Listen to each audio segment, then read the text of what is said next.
Welcome everybody to today's, in fact it's the last webinar series of the MedCan series. So as I said, welcome. I know it's an early morning, but it's perfect to enable us to have such an amazing speaker to join us today. So for all of you who don't know me, I'm Zara Champion. I'm the Executive Director of Biotech New Zealand. We are a member-based organisation and we are running MedCan. Before we get going, I would like to thank our sponsors. Without our sponsors, this webinar series 1 cannot happen, but also MedCan cannot happen. So I'd like to do a shout out to Helios, to SCIEX Therapeutics, AFT Pharmaceuticals, AJ Park, and Shemansdu, and of course Canna South for our networking event. On the day of MedCan, on the 10th of November, you'll be able to wander around our exhibitors, and you can see here, these are our high-class exhibitors that will be there. Before we get onto it, I also want to mention that if you haven't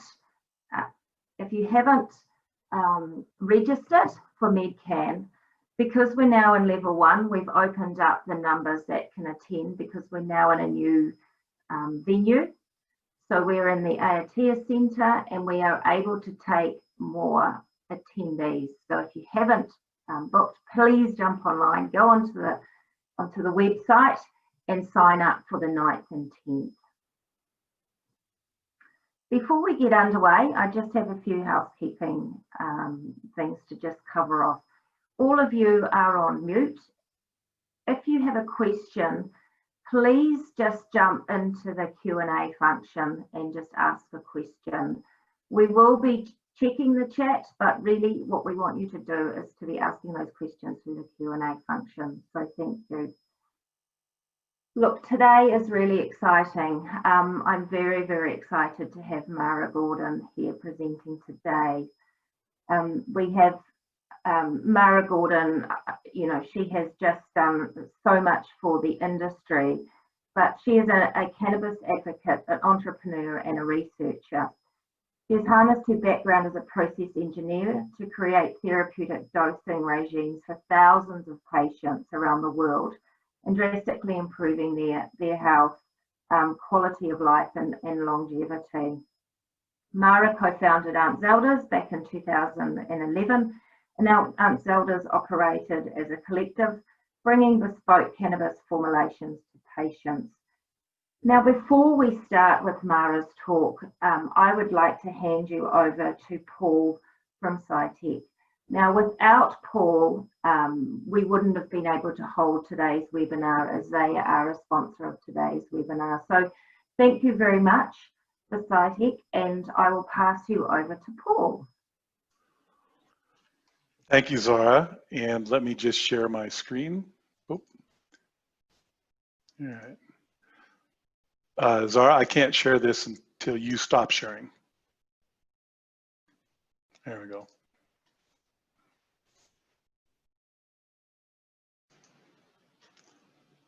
Zara? Yeah, you have to stop sharing.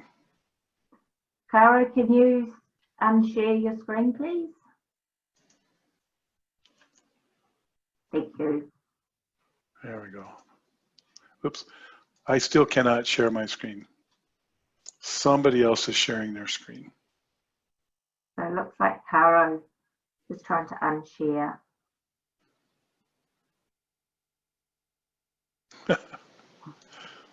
Yeah, it is we're all getting used to using electronic technology.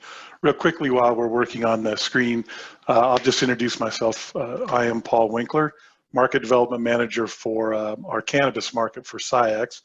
And now I can share my screen. So for the next 10 minutes, I'm going to give you a brief discussion of what SCIEX does for the cannabis market. Again, Paul Winkler, and I helped work with SCIEX to develop our cannabis analytical applications. And I understand many of you are not analytical chemists on the talk today, so I'm going to take a minute or two to explain to you why you might want to think about LCMS testing for your cannabis businesses and enterprises. So SCIEX, just a word about SCIEX, because people in the medical community not really probably know who we are.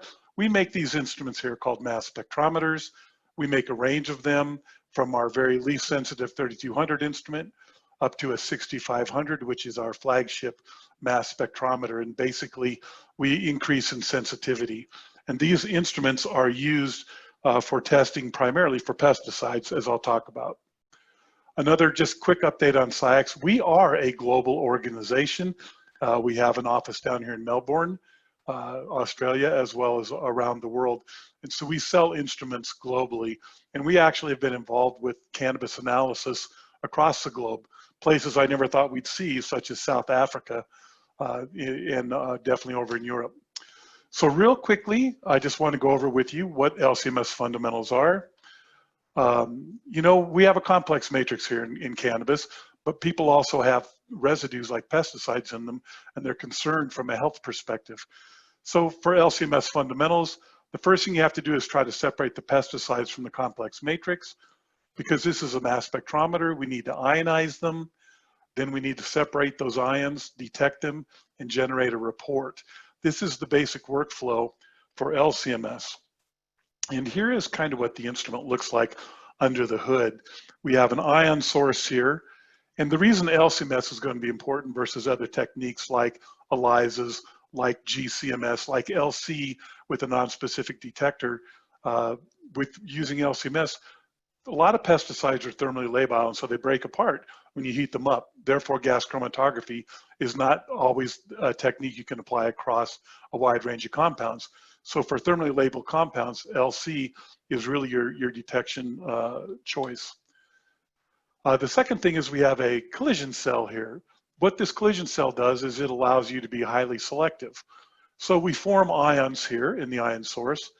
We separate out an ion that's related to the molecular weight of the compound, so we get some selectivity there.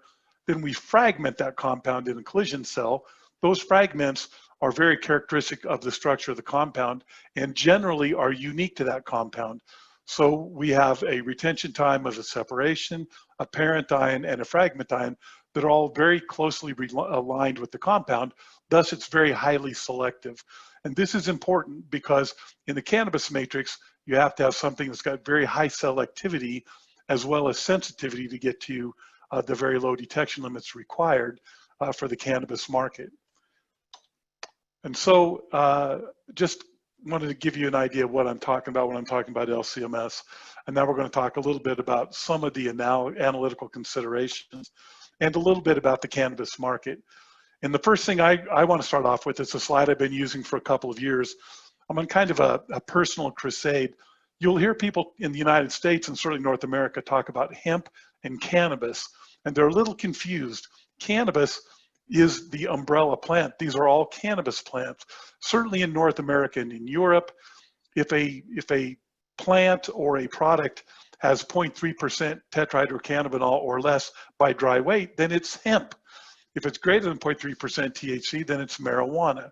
So to be clear, oftentimes people talk about cannabis when they really mean marijuana. And in North America, given the fact that hemp is now federally legal in the United States, it's important to make that consideration.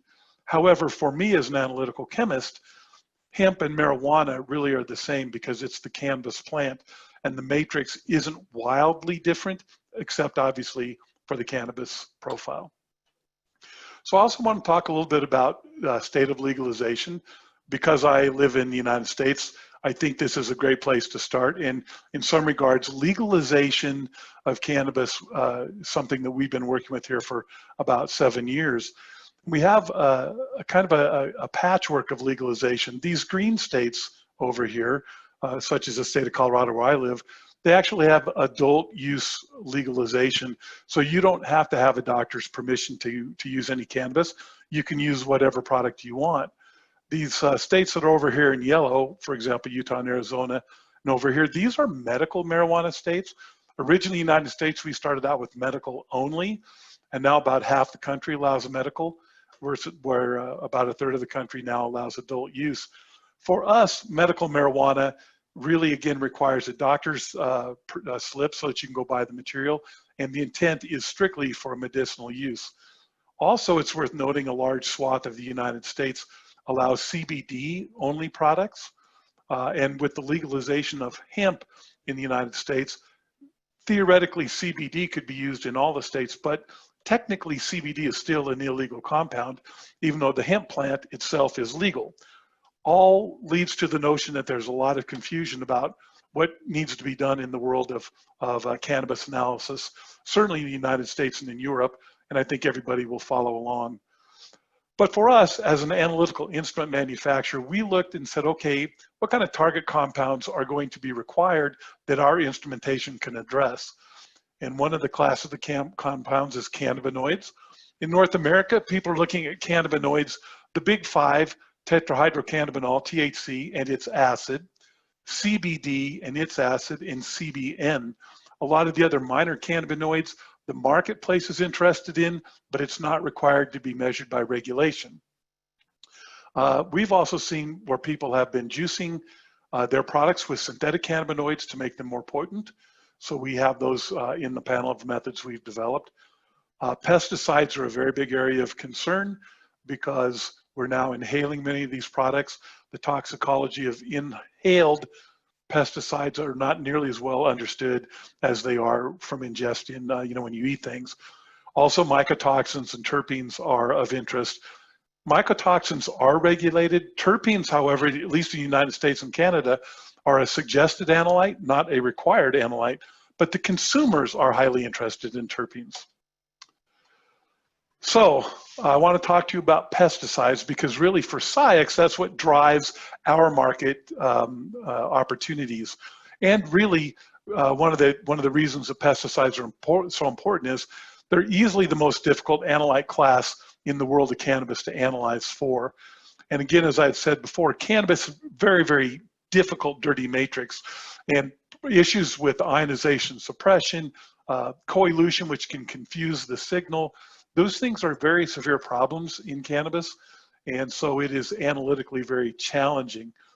On top of all that, different regulators, whether it's a different country or a different state, they all have slightly different pesticide lists and different required limits. It would be great if we as a world could come to some sort of standardization. I look forward to that day. In the meantime, it's something where it will cause you to pull your hair out. But for us, and I think for the industry in general, pesticides are a big issue.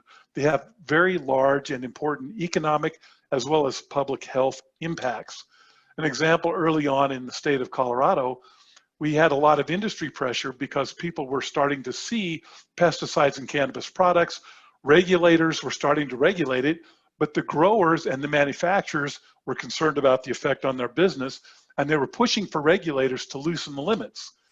But as we continued to test, we were still finding pesticides in cannabis plants, even though growers and manufacturers were saying they weren't there. They were in fact there, and consumers were very concerned about it. Then they started recalling products that had been tainted with pesticides. This is an example in Colorado where they destroyed $5 million worth of product because it had myclobutanil in it. And so from an economic standpoint, pesticides were really the things that were an economic driver and will be the most difficult analytical challenge you would face in this industry. And I think from a health perspective, the most likely compounds to cause you problems in the consumption of a product. So we at SCIEX a few years ago sat back and said, well, what are the challenges for pesticide residue testing? First is, it's going to be required for analysis, so we need to protect the public health of our client base. Second thing, what we found is people getting into the cannabis industry, they have a lot of experience in growing, they have experience in manufacturing, but they have virtually no experience in analytical chemistry. So we recognize that there's going to be a lack of in-house LCMS expertise. So we need to think about how can we help put tools in the hands of people that need to do this analysis to give them a chance to be successful at it. And finally, method development would take too long, if even possible, given the expertise in the laboratories. So we felt like maybe what we need to do is try to develop a product that we can help our customers be successful in the analysis of cannabis. So we developed a thing that we call the V method. The V method is an integrated LCMS solution. There are two analyses we have in it. One is a pesticide residue testing analysis, and one is a cannabinoid potency screen. And what we did is we developed a method and we put it on a couple of different instrument platforms, and we looked at it in these 4 strains because, as you may or may not know, at least from an analytical chemistry perspective, different strains provide different analytical challenges and interferences. So when you're developing a product for customers to use, it's important to have a look at different matrices, or certainly different strains, to make sure the method will work for them in those strains. Over on the cannabinoid side, because everybody has to do cannabinoids in every section of what they're doing, you got to have a potency screen. It's got to be fast because you're going to have a lot of samples. And we developed a method where we have at least 10 cannabinoids in the screen. So we have 2 things together. And I just wanted to show this to you to give you an idea of what kind of compounds people are looking at. Commonly, things like chlorphenapyr, diminazide, where is myclobutanil? Over here, myclobutanil is a very big one, probably the most common thing that we have seen in the United States. And piperonyl butoxide, a growth regulator, while it's not regulated, it is certainly on the list, and we find it in almost every product we deal with. Over on the cannabinoid panel, we have these list of compounds. Again, we have THCA and its acid, THC and its acid, THCA, CBD and its acid, CBDA, and CBN. In addition, our screen has CBG, CBGA, CBC, CBDV, and THCV. We're in the process of adding 3 or 4 more cannabinoids to the product. And it's important to note that the big 5 are going to be regulated, and everybody's concerned about the level of THC, and then from a product standpoint, the level of CBD. But we're finding the industry is very interested in these minor cannabinoids because they have a lot of different medicinal applications that I think are still being elucidated. So we find, at least in our marketplace, a lot of interest. And mass spec has a real example, a real advantage there, because minor cannabinoids are hard to do by LCUV. For those people that might be considering getting into the analysis of cannabinoids, the V method also comes with a standard operating procedure. It's a long, highly detailed SOP that will absolutely help you pass a 17025 audit. Laboratories in North and South America, they have to be ISO certified, and the standard is 17025.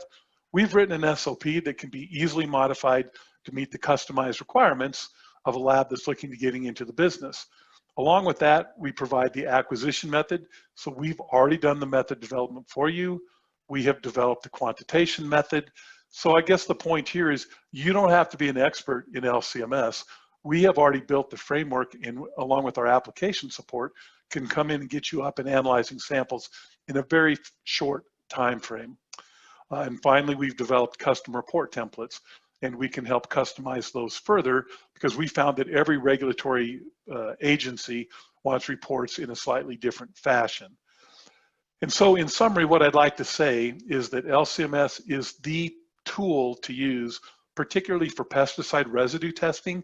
Other methods don't have the coverage, can't do all the compounds, doesn't have the sensitivity to get to where you're going to need. Now, Zara was talking about the fact that New Zealand has a zero tolerance. For years here in Colorado, we had a zero tolerance regulation. That doesn't actually apply to the real world. You need minimum residue limits so that you can test to it. And I'm sure that that will go to standardization as the world goes on. But we have developed a method that can easily get to 10 parts per billion for these compounds. And I think it's a great way for people not very comfortable with analytical chemistry to get into the cannabis testing arena. And with that, I am done. I think I am done on time. And so I thank you for your attention, and I'll be available for questions at the end of this session.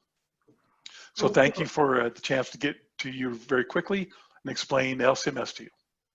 Thank you so much, Paul. Really, really interesting. And as we said, we'll have the Q&A at the end, and we'll move on sharply to Mara. So welcome, Mara, from the other side of the world.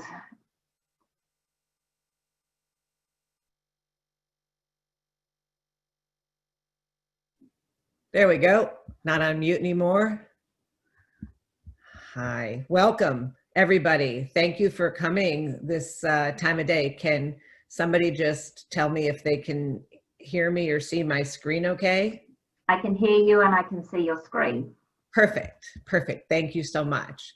Okay, I am going to change my settings real quickly here. Let me go back. Okay, so when I first was speaking with Zara, the organizer of this event, it was a very different situation. We were going to be all together in March talking about cannabis in New Zealand, and then of course that changed and everything. And when I learned about what's going on with the vote for the referendum on cannabis acceptance, and I saw the trajectory going down in New Zealand, it became very clear to me that to be able to get some better talking points and information to the electorate before the election was important. I don't know how well we're going to do with this short of a time frame, but hopefully we'll be able to make some sort of a difference in this. So I'm going to take you through a little bit of my journey with cannabis. I've been working with cannabinoids and doing research and treating patients and all these things for January will be 10 years that I actually started, which is just unbelievable. What a ride. Whoever thought in my 50s I would start something brand new in an area that, you know, as far as I knew, it was a gateway drug. You know, I learned a lot along the way that I'd like to take you on that journey with me. So let me find how to do this here. Okay, so there is no need for me with this audience in particular to go into all the details about the benefits of the endocannabinoid system. It's very clear that we know that it can help us to do so many different things and be impactful on a myriad of different health conditions. The one thing, of course, it's not is a panacea. So it doesn't work on its own for everything. And sometimes in the excitement and enthusiasm around cannabis, people will often make it seem as though it is a panacea, and that can be a turnoff to potential physicians and regulators and politicians. So it's important that we keep our bragging humble when we talk about cannabis and what all of its potential benefits are. So when I came into cannabis a decade ago, the question was why. I mean, I had my own health issues, as did my husband, and you know, pretty much every one of our generation. And the question was, you know, why had no physician told me about this? I had been to so many different doctors and they kept adding more pills and more treatments, but nobody mentioned cannabis. And so what it became very clear was that we had to solve the dosing conundrum. We had to figure out a way to make it where a physician feels comfortable as a first line recommending to their patients cannabis. Because you and I can scream from the sidelines all the benefits of it. Patients can tell their doctors all the benefits of it, but till a doctor feels secure and confident in recommending this as a first line treatment, they're going to resist. And that's what we've seen really around the world over the last 10 years that I've been watching and participating in this. So, you know, what did I do right? You know, or first of all, when I first came to this, I looked at what the problem was. And the problem was, you know, to Paul's point, there was no lab tested products. Everything was out there was, you know, basically flower at the dispensaries in California, which is where I am located. You know, cannabis has been allowed for compassionate use for medical purposes since 1996 here. but they still had no lab testing. So it was just, you know, a game of what was in it. That really fed the rise in the ridiculous nomenclature around naming products and naming cultivars, because there was no regulation and there was nothing to differentiate one from another. So you could take a flower and say, okay, this flower is called OG Kush, but I'm going to call it my grandma's knitting bag. And all of a sudden there was a strain out there called my grandma's knitting bag. That's how ridiculous it was. How was a patient or a physician possibly going to know the difference between those two products or understand the uses potential for that? So there was no education at the time. There was one conference that was medically focused, patients at a time, and it's been around for well over 20 years now, but it was all the scientists and doctors just talking, or the scientists mostly talking to themselves about their research, and very few medical doctors. And so but that was an opportunity every 2 years to talk to them about the recent research. And in the meantime, people were sick and dying, and they couldn't wait for that.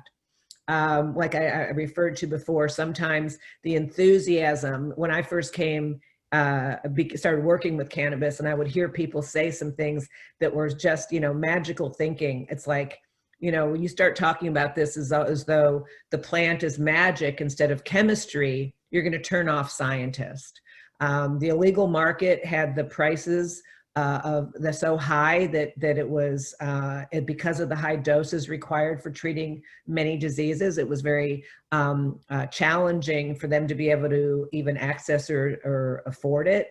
And also to get them to grow plants that might have a profile of the cannabinoids and terpenes that was more appropriate for medicine was a challenge, because they were growing what sold the most on the black market and the underground market, which is usually the highest THC alone, without worrying about what the other contents of the plant are, which made it very difficult for somebody working with medicine to have the right kind of access. So what did I do? I started lab testing products. I started lab testing in, I think, April of 2011. One of the, you know, early adopters of that as a way of solving. We were identifying at that point just THC, CBD, CBN, and of course the raw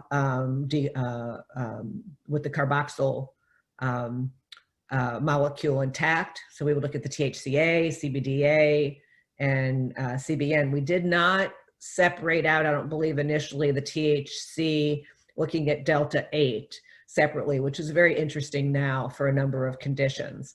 We started educating physicians and patients. I've spoken all over the world, you know, and some of you, I don't know if you've heard me before or seen me speak before, but this is something I've been doing. It's, you know, it's like, we got to get the knowledge out there, and that's my commitment to do that. One of the other things is because I'm a process engineer, I realized that for doctors to be able to understand how to use this plant and how to treat their patients with it, they were going to have to see data. You know, we all have heard that mantra over and over again: we need more studies, we need more studies. Yes, we need more studies. We always need more studies, but we need more of the right kind of studies. We also need to be collecting the right kind of data. A lot of the data, it's like you either have grants being issued to prove by NIDA those projects that don't work, or you have websites that are popping up that are collecting data back from patients with a subjective usage without asking the right questions. Because frankly, if some 24-year-old guy likes to get high on Blue Dream, that doesn't really give any information to me on how to treat a 67-year-old woman with stage 4 breast cancer. I mean, there's just no crossover between the medical and the recreational when it's self-reported like that. We also started working with the cultivators to incentivize them, told them we would, you know, they grew what we want, and based upon the lab results of it, if it was safe and it was well grown and free of pesticides and other toxins, etc., we would buy the whole crop. And that way they knew before they went in that they weren't going to have a problem. And frankly, a lot of growers just feel better growing for medicine than they do for out the back door to the illicit market. So Aunt Zelda's was the company that I started initially. We were a mutual benefit nonprofit corporation, which was the legal formation for a collective. You know, people donated and we made donations of medicine back. It was all a very convoluted method of doing business with cannabis, but here's what it did do. And what it did do is allowed us to collect the data, allowed us to work with the patient. So if we go through this process here, we always start with always started with sun-grown or greenhouse-grown varietals. And of course, we lab tested them to make sure they were clean. We also made sure that we knew what the cannabinoid terpene levels were. We were able to identify what a lot of the medical benefits were associated with the terpenes and cannabinoids. The patient in-depth intake process that we did, we were collecting about 300 data points going in, starting out with patients on what they're using and how they're using it. We also had them submit things like their lab work and their scans and their updated medical records so that we were able to get the feedback loop of what was working, not just subjectively because they feel better, but also objectively because we were seeing the shift in their actual well-being and their health. I think we're known pretty much around the world the most for our cancer treatments. And it's really a lot easier to measure with cancers whether the patient's health is improving or not. We can't always prove why, but frankly, I don't care. As long as the patient is doing better, I believe in the integration of medicine, not the alternative of medicine, so that, you know, using things together. So we give the dosing guidance to the patients based upon the previous patient's data and seeing what would work for different diseases. We were able to match the particular product for them, whether we did compounding to make them the right product or whether we already had one that we had developed as a formulation. And then we were able to collect the feedback to see what was working, what wasn't working, what sort of dose levels. And we could use this information over and over again to help other patients. This was a really wonderful way to do business. This was a wonderful way to figure out how to treat diseases. And this was like, I like to think of this as that golden period for us. Everything wasn't perfect by any stretch of the imagination. A lot of things that we did, we were as legal as was possible to be legal, but, you know, there's skirting things on, you know, banking was an unbelievable nightmare. I'm now on the board of a bank, so that's helping with that. There was just a myriad of different problems, like getting the medicine delivered to somebody. The act of transporting it was not legal. So, I mean, it had a lot of things that you just had to have a stomach for how much tolerance you have for being in the gray areas. You know, one of the things that we did is we helped physicians to feel much more comfortable by showing them what the potential interactions are. You know, I'm going to talk about for a minute here, just let me just focus on CBD in particular. CBD is tremendously overhyped and overmarketed and understood. We have seen the most interactions between patients using CBD than we ever have with THC. Mainly because it has such a strong interaction with the cytochrome P450, which is an enzyme that is used for metabolizing over 50% of all pharmaceuticals. And what it does is it can either make the drug stronger, weaker, or inactive completely. And now that we're moving into an area where CBD is coming out in products in rapid onset using nano encapsulation and emulsification, this is even more dangerous if a patient is using a time-released medicine in addition to this that is metabolized through the liver this way, because it can speed it up and you can end up having potential overdose. So it's something that, you know, CBD I think is fantastic as part of a full spectrum medicine. I think the hemp market is fantastic and it should be wonderful for textiles and fuels, et cetera, et cetera, et cetera, even foods. But I think they should leave the cannabis, or they should leave the medicine to the medicine, and the medicine is cannabis. You know, hemp and marijuana, those terms, to just mention that for a second, those are things that are invented by the hemp industry. Cannabis sativa is the plant. Marijuana is an extraordinarily pejorative, insulting term that we do not like to use at all on the cannabis side of things. It was something that was introduced as a way of demonizing the Mexican cannabis users in the US during the onset of Prohibition. So I proudly stand by using cannabis to describe medicine and using the term hemp to describe the industrial uses. Cannabinoids belong in medicine, and they need to be regulated and controlled like medicine and not like a food source or a building material. So one of the things that we did is we've conducted preclinical trials. We have published on this, that's the title of it, looking at the 3 major subtypes of breast cancer, utilizing full spectrum cannabis oil in conjunction with with the various, we looked at it in comparison to the treatments of the various types of breast cancer, in addition to use how it compared to the chemotherapy or targeted medications in those instances. And we also compared it, of course, the whole thing, each stage of the way, both in vitro and in vivo, looking at how it worked along with, next to and compared to just the single molecule of THC on its own compared to full spectrum.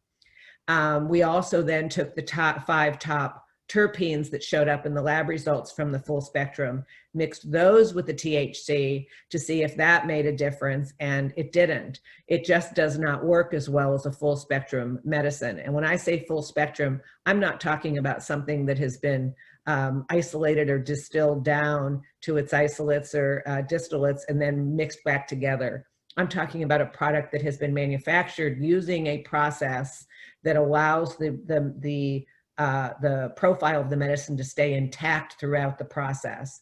I personally recommend using an ethanol and an infusion into ethanol for extraction, and infusion into like an olive oil or an MCT in some circumstances.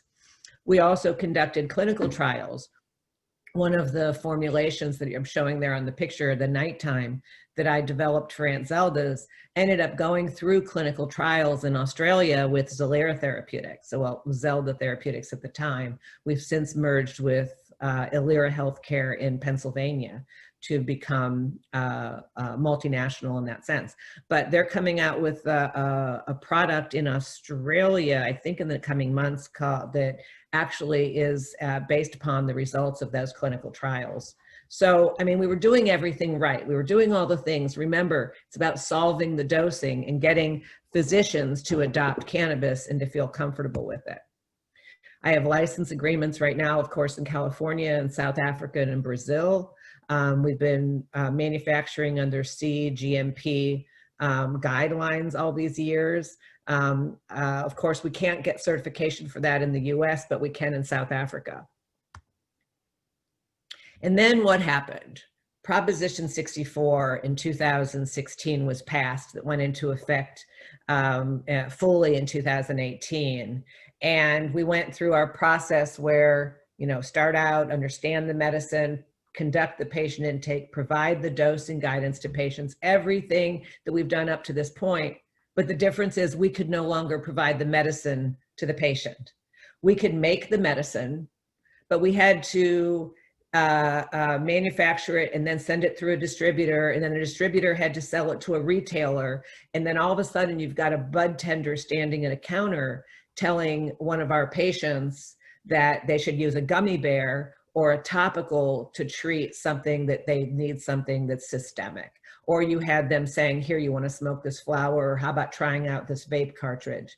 You ended up having people who had no medical training and no insight into a patient's health care, and in particular case, selling them products based upon their own personal preference or what their, store manager told them they needed to move off the shelves. So obviously not an ideal way. I think about that myself, like going to a pharmacy and, after having a visit with my physician, and my physician tells me that she wants me to use, product, X, and I go to pick it up at the chemist, and they say, oh, nah, you don't want that. You want to try this. I mean, can you even imagine what the backlash would be? Yet that's what's happening in cannabis in California and in many cases.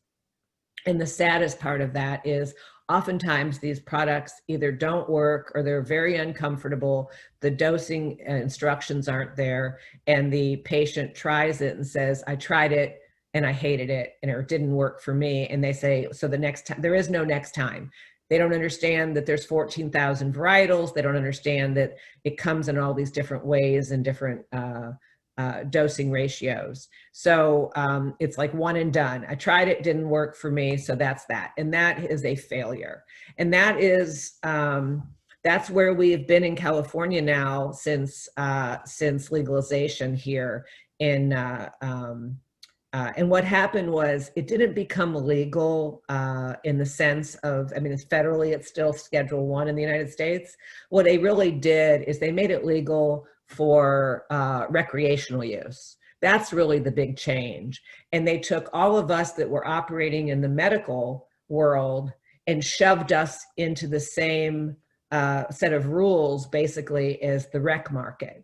And it doesn't work. I mean, I might have a small child who's on 500 milligrams of THC a day, treating, stage 4 glioblastoma multiforme. The products that are available in the market have a limit per package of how much is allowed to be in there. That makes sense if you're trying to control people just getting high, but not if you're treating people who want to get well. And that's been a big, big, big hindrance to patient care in California.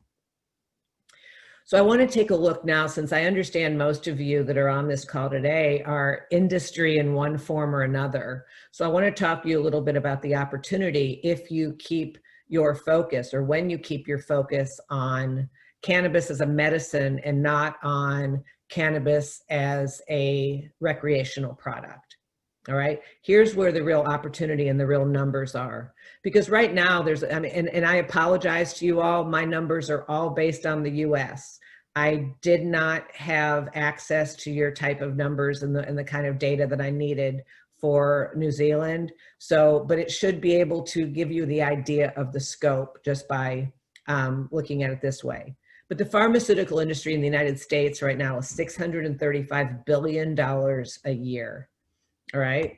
The nutraceutical industry. This is your vitamin C. This is your echinacea that you take because you don't want to get sick. That's all of those things.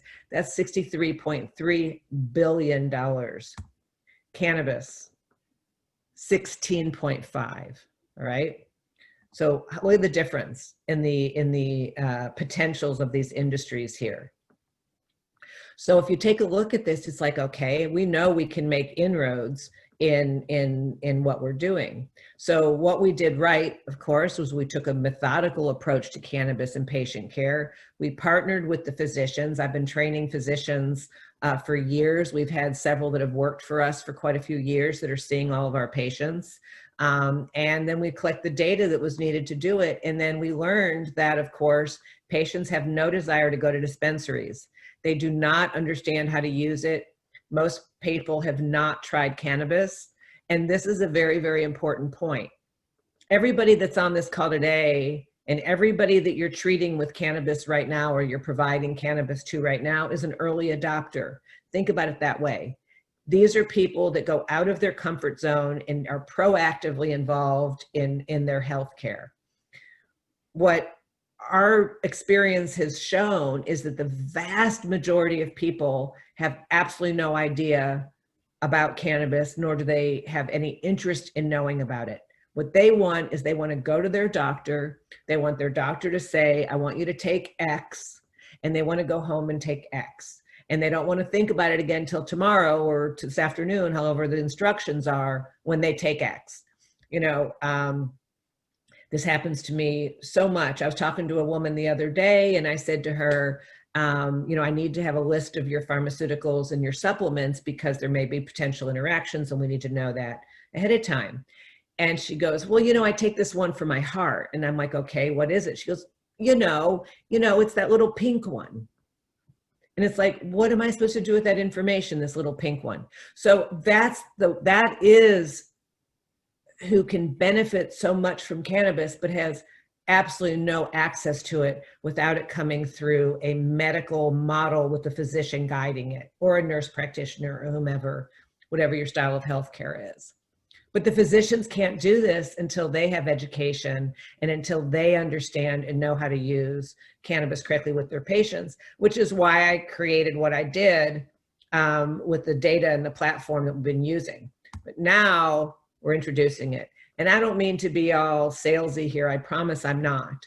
What I want to show you, though, is that there is a way to really make this elevated to the level of medicine that it deserves, and that it rightfully should be alongside the other treatments. You know, gosh, I remember getting calls from oncologists back in, 2012, around there, and they had a patient they needed help with, or they wanted help with, and it was invariably after the patient had failed everything else. So we were their Hail Mary last resort instead of their first reference. And so now, here we are in 2020, now people oftentimes will contact us as they are driving out of their oncologist offices having the diagnosis. And that's a huge win, because we have a much better opportunity to help them while they are still just at the beginning of their health journey, instead of when their bodies are depleted, nothing has worked, and they're at the stage where they're truly dying. So I'm very, very grateful for that progress. So when you're looking at developing products, keep in mind the type of products that a physician feels comfortable recommending. You know, we've talked multiple times now, we've mentioned the gummy bear, and I was actually on a call yesterday or the day before with a woman who owns a delivery service, and she's also a distributor. And she said the #1 products that she's getting calls for right now are flour, high THC flour, and gummy bears, which really furthers to validate what I said, that the vast majority of people that need and can benefit from cannabis don't even know about it yet, or aren't even using it yet. Because chances are, if you are going to a doctor, your doctor's not going to recommend that you use a gummy bear. The doctor's going to want a form that's either in your cheek or sublingual, or a nasal cannula, or something in a form, a transdermal patch, something that's going to be more medicinal. These are medicinal methods of ingestion that I have listed here that allow you to be able to measure the onset and the bioavailability when you're taking a product. When you ingest it, simply when you eat something, it is so completely unpredictable because of your hydration level, how much have you eaten, what kind of mood are you in, et cetera, et cetera. And so that's why you end up having people that have these horrible experiences with edibles, because they take it and they'll say, last time it only took an hour to take effect, and now it's been 2 hours, so I'm going to take more, and then it takes effect. And then all of a sudden they've double dosed and they've caused themselves serious discomfort. Fortunately, the worst thing that's going to happen is you're going to feel crappy. Drink some lemon water, hot, warm lemon water, take a shower, and watch some funny pet tricks on YouTube, and you'll feel better in a couple hours. We developed the software as a service platform that's now being introduced to doctors. We have about 10 doctors that are using it now, and our goal is to have it available to 100 doctors by Q1. I'm kind of giving you guys a sneak peek because Octopi Wellness, I think the website's going up this weekend to public. It's always been internal. It's been our internal system. So now it's going external for others to be able to utilize in other places. And then we've created a subscription-based system for patients so that when, you know, grandma it finally gets titrated to the right product, the right method of ingestion, the right dose, it gets delivered to her on an ongoing basis, just like her other prescription. So she doesn't have to become a shopper every time she's running low on her medicine. It just keeps it refilled. This will help to inform the cultivators what to grow, the manufacturers what to make, the retailers what to sell, and make everybody's life a lot easier, for sure. And certainly makes the data richer, because then we're able to track what's working over time. So the different drug categories that may benefit from cannabis. And if I start going too long, somebody tell me. Just a couple more minutes, and then we can take a few questions. Okay. Well, I want to show here that if you look at the different categories of medicine that cannabis can potentially impact very strongly, so that when you're developing products and you're developing medicines for these things, the sleep market in the US alone is $70 billion, all right? The anxiety market, we're just going to look at the trifecta, is 13.6 billion. And I think that during COVID, my goodness, the anxiety market is through the roof. There are so many people that have just struggled so much with this pandemic and anxiety. And the chronic pain market is one of the largest. That's the number one, especially as our population ages. But then I also want to look at orphan diseases and the fact that these are diseases that have too few of those that have been diagnosed with it to justify pharmaceutical companies spending the kind of money necessary to be able to develop these drugs, because it's so expensive to drug. But we happen to know that cannabis is very, very effective in treating the side effects, and in some cases more than that, of a lot of I just listed a few here, but there's over 6,800 rare diseases that are worth developing the science around and doing trials to see what works for these different diseases, because these people do not have other pharmaceutical options other than off-label in many cases. So if you look at this numbers, remember before I showed 16.5 is the billion for cannabis. Now we're talking a potential in the US of 351 billion, just by focusing on the medical side and not the gummy bear side. And I love gummy bears, not medicated ones, but it's just not medicine. It's just not medicine. So if we look at the number of drugs that people are taking, they're taking, 4 or more drugs, half the population that's over 65, and what we can do to that. So we're redesigning the patient experiencing, we're maximizing technology, we're making it easier for patients to access their medicine.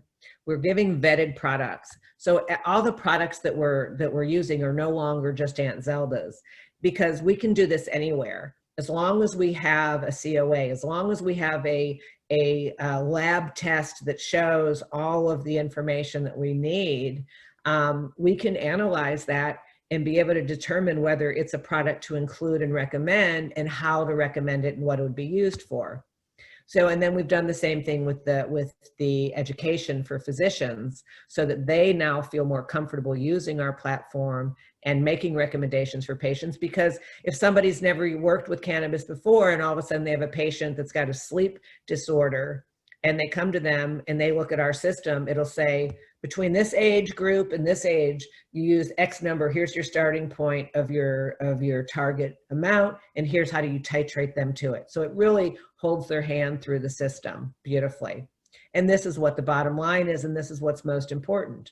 And so now we're doing the whole thing very differently. We understand the plants, we understand the patients, we understand what they're using, we're able to get feedback, and we're able to then deliver to them the medicine over and over again so that they consistently have access to high quality medicine. And now, I mean, the platform for physicians looks a lot like a standard EHR, and that's it. So I am going to stop sharing. Thank you. Yeah, thank you very much, Mara. Now I'm just going to, we literally got 4 minutes. So I have been very clear throughout MedCan that we are around medicinal cannabis and not personal use. However, I'm really interested to understand, as we have a referendum on Saturday, that if we do vote for legalising it, what are the health benefits? Sorry, not the health benefits, but what are the benefits for the health sector around cannabis? Well, the first thing that comes to mind would be that health professionals, medical professionals, would have more confidence in the products that they would be recommending. I mean, this is a jump of assumption, but I'm assuming that part of this referendum would require some form of lab testing. I'm probably Paul's biggest sales thing here because I really, truly, I mean, without lab testing, it's a guessing game. You have no idea. So having some regulation around that, and also, you know, businesses have to be self-sustaining. So if somebody knows that they have a market, they can spend the money necessary to develop a quality product to make it available to a physician's patients. And also the physician will feel more comfortable, like they don't have to worry about losing their license or going to jail if they make these recommendations. And they can feel more comfortable if their patients are using quality products. Now, one of the things that I'm seeing is that because, again, there's a lot of information certainly out there around medicinal cannabis, but in terms of how do you prescribe to your patients? I was just really interested a little bit about your Octopi Wellness. What does that platform do? So you log in and then does it tell you how to prescribe for certain conditions, or what does it look like? So, you know, my background as a process engineer, I was in IT, I was in technology. So, you know, I'm always looking for patterns and looking for ways to predict. So when I first designed it internally for just use within our organization, so we knew how to treat patients, I, you know, was able, because we have treated over 10,000 patients now, we've been able to collect that data, see what's working, see what's not working, and make some general, I call it the 80-20 rule. About 80% of the time, we are spot on making recommendations for patients. Sometimes it has to be adjusted. So now you're a physician and you want to use our system. And this is an important part, that you're also in a location that has access to lab tested medicine. All right, it has to have the lab tested medicine. Otherwise, once again, you're just sending them out into the world to get a gummy or a flower or a vape pen or whatever. So now let's say a physician logs in, they have a patient who comes to them with, I'm just going to use insomnia again, insomnia. And they don't have an idea where to start. Our system will show them that based upon the age, the comorbidities, the medications and supplements and other various cannabis experience they have, that in 80% of the cases, this is the dosing range and this is the profile of the medicine. It has this much THC, it has approximately this much myrcene and maybe some linalool, and all what the profile is of that medicine. So that the physician can then say, I'm just going to recommend what the system shows, or I'm going to take it and I'm going to modify it. So the physician has the ability to make a modified recommendation to a patient. But we backfilled it with rules on hundreds and hundreds of different diagnoses. We are allowing the physicians to see the de-identified results of all the patient data we have, so that they can make a recommendation with confidence. Perfect, thank you. Now, look, we are out of time, so look, we had a couple of other questions, but what we will do is we will send them on to whether it's yourself or Paul when I look at the questions. But I want to thank you, Mara, for your time today. You know, you're just, it's so fascinating. And as I said, I'd absolutely love to have you down for the MedCan 2021. However, whether or not the world is traveling by then, who knows, but certainly 2022, which seems bizarre to be talking about conferences 2 years away. But thank you very much for your time, and also thank you, Paul, for your support around the webinar today. And I know Sarah's in the background as well.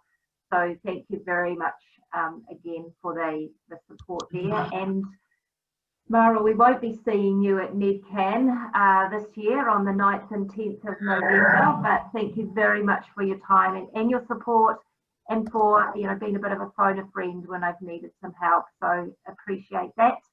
And thank you very much. I appreciate it. One quick question before I go.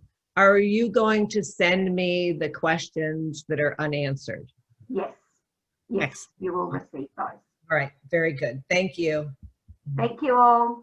Enjoy Bye. your day. See you.